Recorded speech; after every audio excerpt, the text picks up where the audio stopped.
اللہ تبارک و تعالیٰ قرآن شریف میں ارشاد فرماتا ہے وَاعْتَصِمُوا بِحَبْلِ اللَّهِ، اور اللہ کی رسی کو مضبوطی سے تھامے رکھو سارے کے سارے، وَلَا تَفَرَّقُوا، آپس میں اختلاف نہ کرو، اور یاد کرو اللہ کی نعمت کو کہ جب تم آپس میں دشمن تھے تو اللہ تبارک و تعالیٰ نے تمہارے دلوں میں الفت پیدا کر کے تمہیں آپس میں بھائی بھائی بنا دیا۔ وَكُنْتُمْ عَلَىٰ شَفَا حُفْرَةٍ مِّنَ النَّارِ، اور یہ بھی یاد کرو کہ تم اپنے برے عقیدے کی وجہ سے جہنم کے کنارے آ کھڑے ہوئے تھے، لیکن اللہ تبارک و تعالیٰ جل وعلا نے تمہیں اس سے بچا لیا۔ گرامی حضرات، جہاں اللہ تبارک و تعالیٰ جس رسی کو مضبوطی سے تھامنے کا حکم فرما رہا ہے، حضرات مفسرین کرام فرماتے ہیں کہ اس سے مراد دین حق اسلام ہے۔ دوسری تفسیر اس کی یہ ہے کہ اس سے مراد قرآن عزیز ہے۔ ایک تفسیر اس کی حضور کو نور سید العالمین صلی اللہ علیہ وسلم کی ذات والا صفات سے بھی کی گئی ہے کہ سرکار پر اتفاق کر لو، قرآن پر اتفاق کر لو، دین اسلام پر اتفاق کر لو، یعنی یہ مختلف تفاسیر ہے۔ اس کی ایک مقام پہ اللہ تبارک و تعالیٰ جل وعلا ارشاد فرماتا ہے وَأَطِیعُوا اللَّهَ وَرَسُولَهُ، اللہ کی اطاعت کرو اور اس کے رسول کی اطاعت کرو، وَلَا تَنَازَعُوا، آپس میں اختلاف نہ کرو، فَتَفْشَلُوا، اس اختلاف کی وجہ سے تم بزدل ہو جاؤ گے، وَتَذْهَبَ رِيحُكُمْ وَاصْبِرُوا، اور جو تمہاری بندھی ہوئی ہوا ہے وہ جاتی رہے گی۔ بندھی ہوئی ہوا سے مراد یہ ہے کہ جب تم آپس میں اختلاف کرو گے، آپس میں اختلاف کا شکار ہو جاؤ گے، اختلاف کا شکار ہو جاؤ گے، تو پھر اس صورت میں تمہارا وہ روب اور دبدبا جو اللہ تبارک و تعالیٰ نے اقوام عالم کے دلوں میں رکھا ہے، بھئی یہودی ہو، نصرانی ہو، مجوسی ہو، ستارہ پرست ہو، دنیا کا حال آخر جس قوم سے ڈرتا ہے اس قوم کا نام ہی اہل اسلام ہے۔ اللہ فرماتا ہے اگر تم آپس میں اختلاف کرو گے تو تمہاری بندھی ہوئی ہوا، یعنی وہ جو تمہارا روب دبدبا ہے وہ اقوام عالم سے اٹھ جائے گا، پھر ان کو ڈر وہی رہ جائے گا تمہارا۔ اور آج آپ دیکھ لیجیے کہ امت کا حال یہی ہے، اس وقت فلسطین میں 23,000 صرف بچے شہید کر دیے گئے، معلوم نہیں کتنوں کو قبر نصیب ہوئی، کئیوں کو تو قبر بھی نصیب نہیں ہوئی، لیکن آپ یہ دیکھ لیجیے کہ 57 ممالک اسلامی، ان کا کسی قسم کا مال بھی ہے، دولت بھی ہے، باپ کے پاس تو ایٹم بھی ہے، سب کچھ ہے، لیکن آج اقوام عالم سے یعنی کافروں سے اہل اسلام کا جو روب دبدبا تھا وہ ختم ہوا، اٹھ گیا۔ اس کی وجہ یہ ہے کہ یہ آپسی اختلاف کا شکار ہیں، انہیں کیا معلوم کہ ان کے ساتھ ہم کیا کر رہے ہیں اور آگے کیا کرنے والے ہیں۔ یہی قرآن عزیز نے ارشاد فرمایا تھا۔ ایک مقام اور سماعت فرما لیجیے، اللہ رب العالمین جل وعلا قرآن شریف میں ارشاد فرماتا ہے، یہ بڑا بے حد توجہ طلب مقام ہے، اس میں آپ کے کئی سوالوں کے جواب ہوں گے۔ اللہ پاک ارشاد فرماتا ہے وَأَنَّ هَذَا صِرَاطِي مُسْتَقِيمًا، یہ میرا راستہ ہی سیدھا راستہ ہے، فَاتَّبِعُوهُ، تو اس ایک سیدھے راستے کی پیروی کرو۔ ایک اب اگلا مقام سنیے، ساتھ ہی اس کے ارشاد فرمایا وَلَا تَتَّبِعُوا السُّبُلَ، دائیں بائیں کی راہوں پر نہ جانا، ادھر ادھر کی راہوں پر نہ جانا، فَتَفَرَّقَ بِكُمْ عَنْ سَبِيلِهِ، وَإِنَّ تُمْ راہ سے ہٹ جاؤ گے، اللہ کی راہ سے ہٹ جاؤ گے۔ اب یہاں اللہ رب العالمین جل وعلا نے صراط مستقیم جس کو فرمایا ہے وہ ایک ہے، صراط مستقیم ایک، البتہ اسی صراط مستقیم کے دائیں بائیں اور راستے بھی ایسے ہیں، یعنی موجود ہیں، نظر آ رہے ہیں، اور ان کے بارے میں خدشہ یہ ہے کہ بندہ انہیں بھی راہ ہدایت سمجھ کر ان پر چل پڑے گا۔ اللہ فرماتا ہے لیکن وہ راہ ہدایت نہیں ہو، فَتَفَرَّقَ بِكُمْ عَنْ سَبِيلِهِ، صراط مستقیم ایک راہ کو چھوڑ کر جب تم دائیں بائیں کے رستوں پر نکلو گے تو ایسی صورت میں بھٹک جاؤ گے، راہ حق سے ہٹ جاؤ گے۔ اس کا مطلب یہ ہوا راہ حق ایک اور اس کے دائیں بائیں بھی راہیں ہیں۔ فخر عالم صلی اللہ علیہ وسلم نے اس آیت مبارکہ کی تفسیر ایسے سمجھائی، امام نصفی رحمۃ اللہ علیہ حدیث مبارکہ اسی آیت مبارکہ کی تفسیر میں ذکر کرتے ہیں کہ فخر عالم صلی اللہ علیہ وسلم ایک جنازے میں شریک تھے، جنازہ پڑھایا، تدفین میں کچھ تاخیر تھی، اس صحابی کی قبر تیار کی جا رہی تھی، تو امام الانبیاء صلی اللہ علیہ وسلم بہت زیادہ فکر مندی کے طبیعت کے ساتھ، یعنی حضور کسی چیز کے بارے میں بہت زیادہ سوچ وچار کر رہے ہیں، جذبہ افروز ہو گئے، اصحاب بھی ارد گرد بیٹھ گئے، تو اچانک امام الانبیاء صلی اللہ علیہ وسلم کو دیکھا گیا ایک باریک سی چھڑی سرکار کے دستے مبارک میں تھی، اور نبی علیہ السلام اس سے زمین کو کرید رہے، یعنی زمین کو چھیل رہے۔ اچانک اصحاب کو مخاطب کیا اور فرمایا میرے اصحاب غور کرنا، ایک لکیر کھینچی سرکار، خط مستقیم کھینچا، سیدھا تھا، کھینچ کر سرکار دو عالم صلی اللہ علیہ وآلہ وسلم نے ارشاد فرمایا یہ صراط مستقیم ہے۔ مثال دے رہے ہیں، توجہ فرمائیے گا، فرمایا یہ صراط مستقیم ہے۔ اچھا، ساتھ ہی حضور فخر عالم صلی اللہ علیہ وسلم نے 6 خط اس ایک لکیر کے دائیں جانب کھینچے، اور 6 خط 6 لکیریں اسی ایک لکیر سیدھی لکیر کے بائیں جانب پھیری، پھر ان 12 میں سے ہر ایک کے ساتھ مزید 6 بنائے، مزید 6 راہیں امام الانبیاء صلی اللہ علیہ وسلم نے بنائی۔ اب یہ کل قرار پائیں 72۔ اس ایک کو نکالیے اور 6 اس طرف کھینچ کر ہر ایک خط کے ساتھ نبی پاک صلی اللہ علیہ وسلم نے ایک خط مزید کھینچا، ایک لکیر بنائی، نقشہ بنایا حضور نے، اور ارشاد فرمایا یہ دیکھ رہے ہو؟ جی ہاں یا رسول اللہ دیکھ رہے ہیں۔ فرمایا یہ جو صراط ہے، صراط مستقیم، یہ خط مستقیم،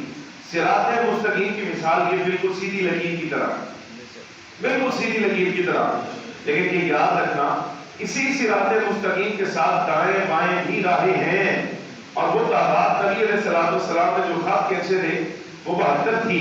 حضرت امام نسبی رحمۃ اللہ علیہ اسی کے ساتھ ایک دوسری روایت ذکر کر کے آپ فرماتے ہیں سمجھو حضور فخر عالم صلی اللہ علیہ وسلم امت کو اس مثال کے ساتھ کیا سبق دے رہے ہیں، جو دوسرے مقام پر سرکار نے صراحت کے ساتھ ارشاد فرمایا۔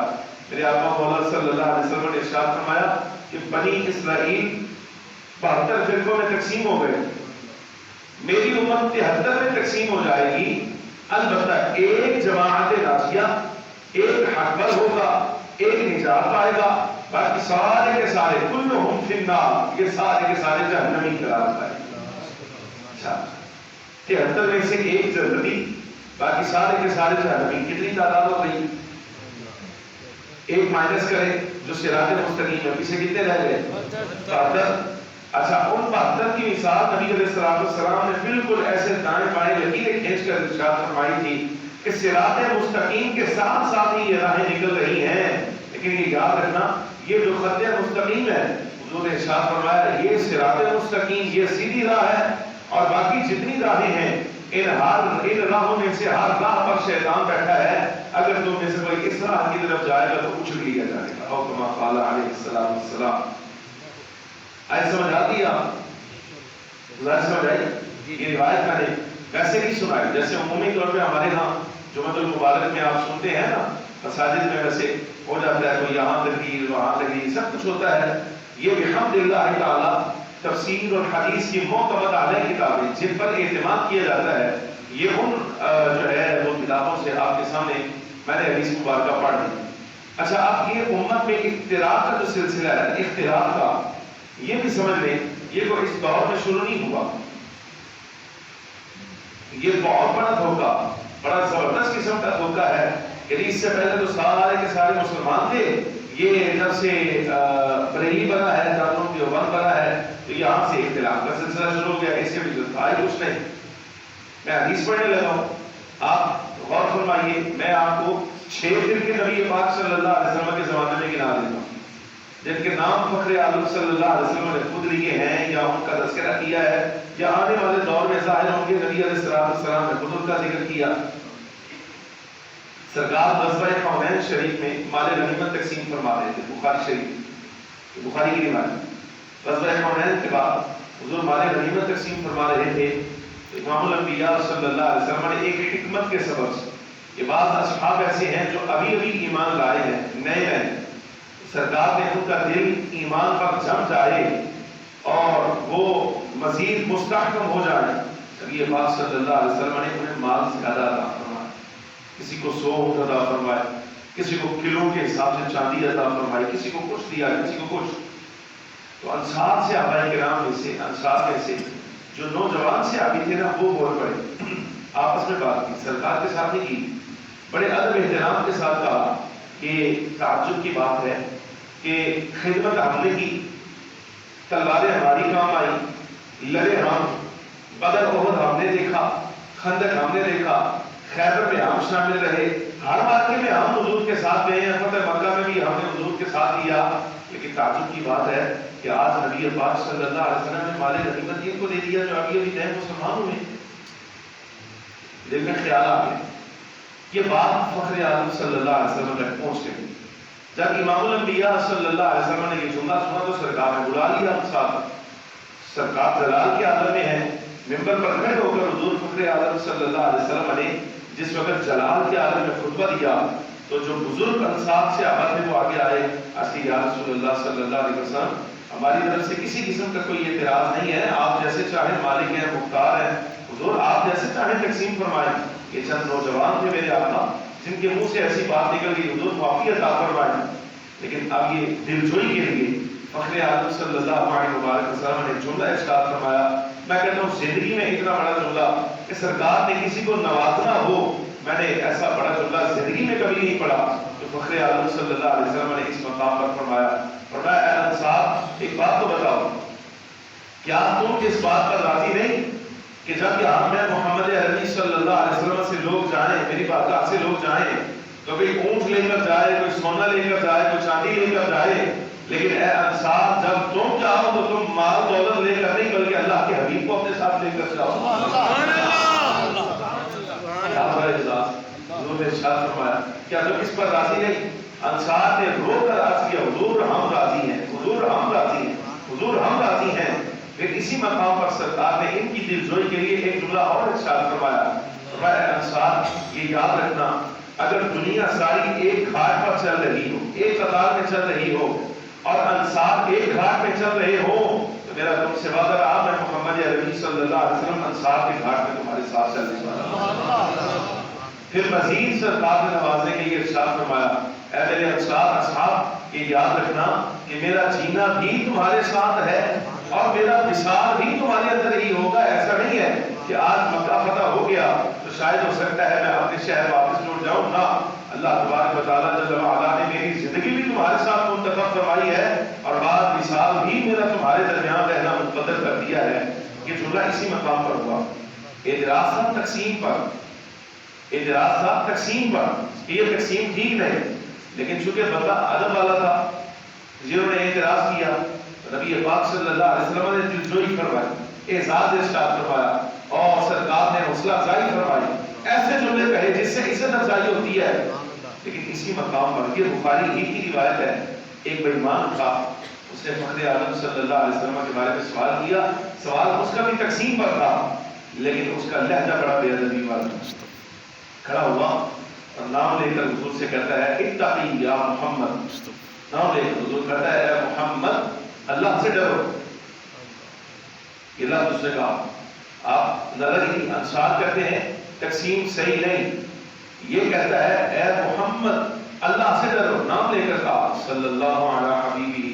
وآلہ وصحبہ وسلم۔ فخر عالم صلی اللہ علیہ وسلم نے ارشاد فرمایا ہلاکت ہو تیرے لیے، اگر میں انصاف نہیں کروں گا تو بتا ہوئے زمین پر پھر انصاف کرنے والا ہو گیا کون ہو جائے گا؟ میرے سے بڑھ کر کون ہے انصاف کرنے والا؟ اس پر حضرت فاروق اعظم رضی اللہ عنہ نے دیکھا کہ جب اس کا لہجہ بے ادبی کا ہے تو آپ نے تلوار نکالی، اس کے حضور اجازت دیں اس منافق کی گردن اڑا دو، فرمایا چھوڑو اس کو۔ حضرت خالد بن ولید کھڑے ہوئے، دعنی یا رسول اللہ اضرب عنق هذا المنافق، حضور اجازت دیں میں اس منافق کی گردن مار دوں، فرمایا چھوڑو اس کو۔ اگلا جو مرحلہ پیش آیا وہ یہ تھا کہ اس نے حضور کی طرف پشت کی، کاٹ کی، نبی علیہ السلام جب افروز ہیں پشت کر کے حضور کی بارگاہ سے جا رہا ہے، اللہ تبارک و تعالیٰ جل وعلا نے حضور کو نگاہ نبوت عطا فرمائی ہے۔ کرام ناظرین یہ بخاری شریف کی روایت ہے، میرے آقا مولا صلی اللہ علیہ وسلم نے اس کی پشت پر نظر ڈالی، اس کی پشت پر دیکھا، نگاہ ڈالی اور نگاہ ڈال کے ارشاد فرمایا قریب اس کی نسل سے ایسے لوگ آئیں گے قرآن پڑھیں گے ان کے حلق سے نیچے نہیں اترے گا، لیکن ان کے قرآن پڑھنے پر نہ جانا بلکہ یہ یاد رکھنا یہ دین سے ایسے پار ہو جائیں گے، نکل جائیں گے کہ جس طرح تیر شکار سے نکل جاتا ہے. یہ فرقہ بندی شروع ہو گئی، سرکار کے دور سے شروع ہو گیا کام. اچھا اب مسئلہ سمجھیں. سرکار نے آپ مثال ارشاد فرمائے، آقا مولا صلی اللہ علیہ وسلم نے ارشاد فرمایا جب تیر شکار سے پار ہوتا ہے نا تو عمومی طور پہ اس تیر کے 3 حصے ہوتے ہیں. ایک ہوتا ہے اس کا سر جو نوکیلا ہوتا ہے، پار ہو جاتا ہے. ایک ہوتا ہے پیچھے چھڑی جس کو بھالا کہتے ہیں، اور ایک پیچھے اس کی دم ہوتی ہے تیر کی. جب تیر شکار سے پار ہوتا ہے نا تو ایسی صورت میں کوئی خون، گوبر، کوئی بھی آثار اس پر ضرور ہوتے ہیں، یا تو نوکیلے حصے پر ہوتے ہیں یا اس چھڑی پر ہوتے ہیں یا دم پر ہوتے ہیں. پتہ تو چلے تو تیر شکار سے پار ہوا. لیکن اگر مثال کے طور پہ تیر چلانے والا تیر چلائے، جانور سے پار بھی ہو جائے، شکار بھی ہو، لیکن جب وہ تیر اٹھائے وہ استعمال شدہ تیر، تو اس کے نہ نوک والے حصے پر، نہ بھالے پر، نہ دم والے حصے پر نہ خون نظر آئے، نہ گوبر نظر آئے، تو دیکھنے والا کہتا ہے عجیب بات ہے، شکار بھی ہوا ہے، اسی تیر کے ساتھ ہوا ہے، لیکن شکار کے اثار ہی کوئی نہیں. فخر عالم صلی اللہ علیہ وسلم نے ارشاد فرمایا اس کی نسل سے جو لوگ آئیں گے، قرآن پڑھیں گے، دین سے ایسے نکل جائیں گے جیسے تیر شکار سے نکل جاتا ہے. فرمایا دیکھا جائے گا تو نہ تیر کے اوپر کوئی جو ہے سر کے اوپر کوئی آثار نظر آئیں گے، نہ ان کی جو بھالا ہے اس پر کوئی اثر نظر آئے گا، نہ دم پر کوئی اثر نظر آئے گا. مطلب یہ ہے کہ دین سے نکل جائیں گے، لیکن دیکھنے والے یہ فیصلہ نہیں کر سکیں گے کہ یہ دین سے نکل رہے ہیں کہ دین کے لوگ شامل ہیں. بخاری شریف اللہ نے سمجھا رہی کوئی نہیں آ رہی. یہ امام الانبیاء صلی اللہ علیہ وسلم نے ان کے بارے میں فرمایا. اچھا یہ کام ابتدا ہوئی، سرور عالم صلی اللہ علیہ وسلم ایک مقام سے چل رہے تھے تو سرکار کا نعل شریف، جوتے مبارک ہیں، وہ قابل مرمت ہو گیا، اس کا تسمہ کھل گیا. اصحاب آگے آئے، مولا کائنات رضی اللہ تعالیٰ کو سرکار نے اجازت عطا فرمائی کہ اس کو درست کریں. آپ نے وہ نعل شریف لیا اور کچھ ہٹ کر اس کی مرمت کرنے لگے، اس کو دیکھنے لگے، پیوند لگانے لگے. حضرت ابو سعید خدری رضی اللہ تعالیٰ عنہ آپ موجود تھے تو فخر عالم صلی اللہ علیہ وسلم نے ارشاد فرمایا ابو سعید وہ زمانہ آنے والا ہے، وہ دور آنے والا ہے کہ جب تعبیر قرآن پر جنگ ہو، لوگ قرآن کا معنی بدلیں گے، اور جب وہ قرآن کا معنی بدلیں گے تو پھر ایسی صورت میں ان کے خلاف جنگ کی جائے گی. یا رسول اللہ کون کرے گا؟ فرمایا وہ کرے گا جو اس وقت میرا نعل شریف درست کر رہا ہے. تو مولا کائنات کی طرف اشارہ کیا،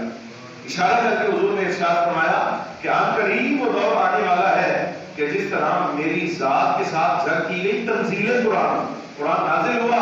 کافروں کو اچھا نہیں لگا، میرے خلاف ہو گئے، جنگیں ہوئی. جس طرح تنزیل قرآن، نزول قرآن پر میرے خلاف جنگ ہوئی ہے، حضور پر سید العالمین صلی اللہ علیہ وسلم نے ارشاد فرمایا تعبیر قرآن پر ایسے ہی علی مرتضیٰ کے ساتھ جنگ کی جائے. تعبیر قرآن کا مطلب ہے کہ ان کے دور میں کچھ لوگ ایسے آ جائیں گے کہ قرآن کا وہ معنی بیان کریں گے جس کے لیے اللہ نے قرآن نازل ہی نہیں فرمایا. مولا کائنات کا دور ہے، آپ توجہ فرمائیں. اچھا جب حضرت مولا کائنات کا دور آیا تو یہی جو جماعت تھی نا، یہ تقسیم پر اعتراض کرنے والے انہی لوگوں نے جب اختلاف ہوا حضرت امیر معاویہ کا حضرت مولا کائنات رضی اللہ تعالیٰ کے ساتھ حضرت عثمان غنی کے قصاص کے مسئلہ میں، تو اس وقت ایک جماعت اچھا صلح کے قریب آئی، بات صلح ہونے لگی. یہ بڑی عجیب بات ہے ہمارے ہاں کہ حضرت امیر معاویہ کی جماعت پر اعتراض ہے، بعض لوگوں کو حضرت مولا کائنات کی جماعت پر اعتراض ہے. لیکن تعجب یہ ہے کہ آج تک نظر ہی کبھی نہیں گئی اس تیسری جماعت کی طرف جس نے دونوں جماعتوں کو خراب کیا. اصل تاریخ کا حصہ ہے کہ حضرت مولا کائنات رضی اللہ تعالیٰ عنہ اور حضرت امیر معاویہ کا آپس میں اختلاف ہوا تو اس وقت صلح صفائی کے قریب آ گئی بات، اور صلح کا طریقہ یہ قرار پایا کہ حضرت ابو موسیٰ اشعری مولا کائنات کی طرف سے اور حضرت عمرو بن عاص جو ہے یہ حضرت امیر معاویہ کی طرف سے ثالث مقرر ہوں گے، منصف مقرر ہوں گے، جج اور قاضی مقرر ہوں گے. جو فیصلہ یہ کرتے ہیں دونوں فریق اس کو تسلیم کریں، سلو کر لیں گے. اچھا جیسے ہی یہ کام ہوا، دو بندوں کو صلح کے لیے مقرر کیا گیا، تو آپ اٹھائیے حدیث تاریخ کی کتابیں اٹھائیے، آپ کو ملے گا کہ ایک جماعت 10,000 بندہ یہاں سے نکلا، 10,000 بندہ شرابی، 10,000 شرابی بندہ اس جماعت سے نکل گیا، کچھ یہاں سے کچھ یہاں سے. اور انہوں نے جہاں سے نکل کر نہربان کے مقام پر جو ہے وہ پڑاؤ کیا، سے پوچھا گیا تو ان کی بیماری بڑی ہے، انہوں نے کہا کہ یہ دونوں جماعتیں کافر ہو گئی، مولا کائنات بھی کافر ہو گئے ہیں اور امیر معاویہ بھی کافر ہو گئے ہیں۔ کیا ہو گیا، دماغ بات ماری گئی ہے تمہاری؟ امیر المومنین خلیفہ راشد علی مرتضیٰ کے بارے میں کہہ رہے ہو تو مسلمان ہی رہے، ہاں ان کے بارے میں کہہ رہے، اس صحابہ کے بارے میں کہہ رہے ہو مسلمان ہی رہے، بڑی بےایمان کون ہو اور کون ہو تم؟ کیا لگے کہ ہمارے پاس دلیل ہے کہ یہ جماعت مسلمان نہیں رہی؟ کیا دلیل ہے؟ اللہ کا قرآن کہتا ہے ان الحکم الا للہ، فیصلہ صرف اللہ کرے گا، فیصلہ کرنے والی ذات صرف اللہ کی ہے۔ یہ تعجب کی بات ہے، جب قرآن کہتا ہے کہ فیصلہ کرنے والی ذات اللہ کی ہے تو پھر حضرت مولا کائنات ابو موسیٰ اشعری کو اور امیر معاویہ نے عامر بن عاص کو کیسے فیصلہ کرنے والا بنا لیا؟ اس کا مطلب یہ ہوا جب یہ اللہ کے فیصلے پر راضی نہیں ہے بلکہ ابو موسیٰ اشعری اور عامر بن عاص کے فیصلے پر راضی ہیں تو یہ دونوں کافر ہوں گے۔ مولا کائنات کے بارے میں اس کو نہ کہہ دیا۔ اچھا، حضرت مولا کائنات رضی اللہ عنہ، اب یہ بات آئی، آپ سے پوچھا گیا اور حضور آیتیں پڑھتے ہیں، فرمایا آیت ٹھیک پڑھتے ہیں، معنی غلط بیان کرتے